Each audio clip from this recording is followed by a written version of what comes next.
Hello everyone, welcome back to my channel. In today's tutorial, we're going to be learning how to make this DIY belt. It is very beautiful. This is my first attempt making this, and I thought to share this tutorial. If it sounds like something I'm interested in, keep on watching and don't forget to subscribe. With that being said, let's get on with the tutorial. For this tutorial, I made use of a belt holder, eyelets, any glue. I made use of candle gum, Warden, fabric, thread. The first thing I'll proceed to do is to take the measurement of inside of the belt, so that this is to determine how wide the belt is going to be. As for me, I have mine to be 1.25 inches, and that is the same thing I'm going to measure out on the wording so that it can be able to pass through. Now guys, in order to know the length of the belt, just go ahead to take your actual waist measurement. I add 7 inches to that.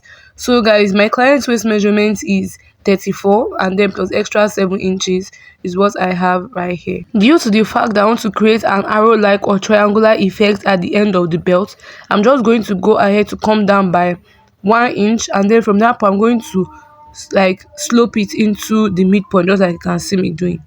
And voila, we have gone ahead to get an arrow-like shape.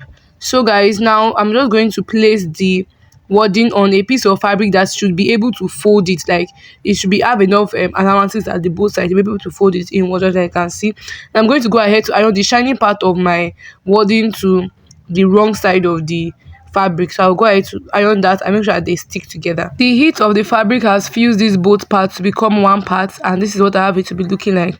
Now the next thing we go ahead to do is to get your gum, and we're just going to go ahead to fold it inwards. As you can see, I'm going to line it at the edge of it in order to just gum the both sides to the wording for neatness. My hot glue is all heated up, and I'm just going to go ahead to begin gumming it together. I will just place, I will fold it, and then use my hand to press it down. I will do this for the whole of this side.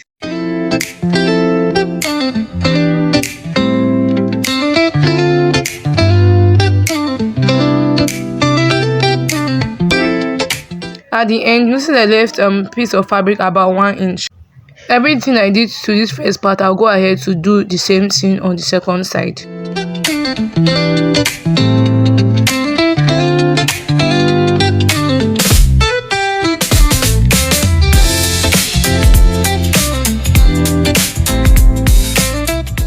So guys, at this point the lights went out. What I'm just going to do is to fold the fabric in a way to give us the arrow, to follow the arrow-like shape that we have at this point. Use a pin to secure it at this point. Having secured the arrow in place with a pin, this is what I have it to be looking like. Now next thing we're going to focus on is on the other flat side of the belt. We'll be inserting the buckle to the side that has the flat area. So guys, I'm just going to go ahead to determine the front and back of your buckle. So this is the front, like it should be flat, and then the middle stuff too should be flat. So when I flip this to the other side, you'll notice that this is the back, because it has this back kind of look. Now guys, I'm just going to insert it just like this. Guys, I inserted it. I'm going ahead to fold 2 pieces of fabric. Now the first one I folded it, and then I used my safety pin to turn it all the way to the right side, while the second one I just folded it in half and then stitched on it. Now I'm just going to go ahead to fold this like this, and I'm going to measure out 3 inches. Now guys, you can go ahead to make yours to be 4 inches or even 5 inches. This is to help to, like, where you have buckled the main one, then the other extra one to keep the belt in place. That is the use of the length of this. Now guys, I need us to pay close attention. I'm just going to go ahead to place this the folded 3 inches like this, and I'm going to use the inserted belt loop to cover it just like this. Now guys, I went ahead to cut out another piece of fabric, and it is not as wide as the first piece. This is what I'm going to use to cover up all the rough edges. So now guys, the first thing I'm going to do is to fold it up at like this. So this is what it's going to look like. So first of all, I'm just going to go ahead to stitch horizontally at this point in order to secure these two items together. That is the loop and also the belt holder. Now guys, the loop should face this other direction that I have just demonstrated. Having made that stitch, guys, this is what I have it to be looking like. So this is what yours too should look like. Now the next one I'm just going to go ahead to do is to bring the second rope piece, and we're going to just place it just like you can see, and I'm going to stitch it close at the both ends. This should be close enough to cover up the at the front area, the line that we stitched for the previous piece. So it should just cover it a bit. I'll make this vertical stitch at the both sides and also make sure to fold the both parts inwards for a neat look.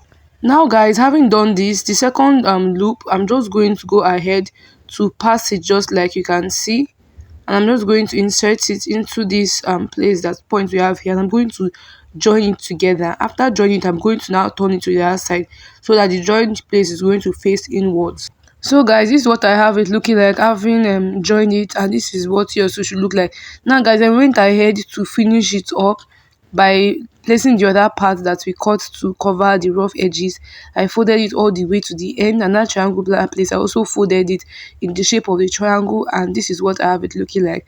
So guys, we're almost done with this. The next thing for us to do is to fix our eyelets. From this beginning of the belt right here, I'm going to go ahead to measure my client's actual waist, which is at 34 inches. So guys, I'll just go ahead to create the loops from about 30 inches so that these belts can fit somebody from that size of waist 30. Now I'll just give 2 inches, just like you can see, to mark out the gap between my eyelets. Guys, I marked out 4 points. Now guys, in order to create the eyelets, I'll just go ahead to fold this like this, and I'm going to try and be careful at this point so as to for us to be able to get a little bit of hole that we're going to insert it. So I'll go ahead to do this and make sure that I have a hole at both the front and the back.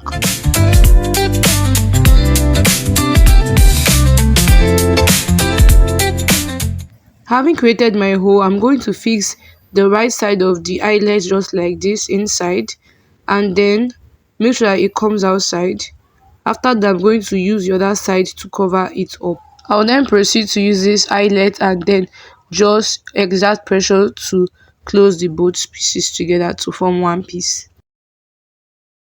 Once we have done that, we have successfully created our eyelet for the hook. So guys, I'll go ahead to repeat this for the other parts. This is what the other eyelets are looking like. Can you see it? This is very nice, and this is what the inside is looking like, also looking like very neat. And with that guys, we have come to the end of this tutorial. If you found it helpful, don't forget to hit the like button, comment, and also subscribe.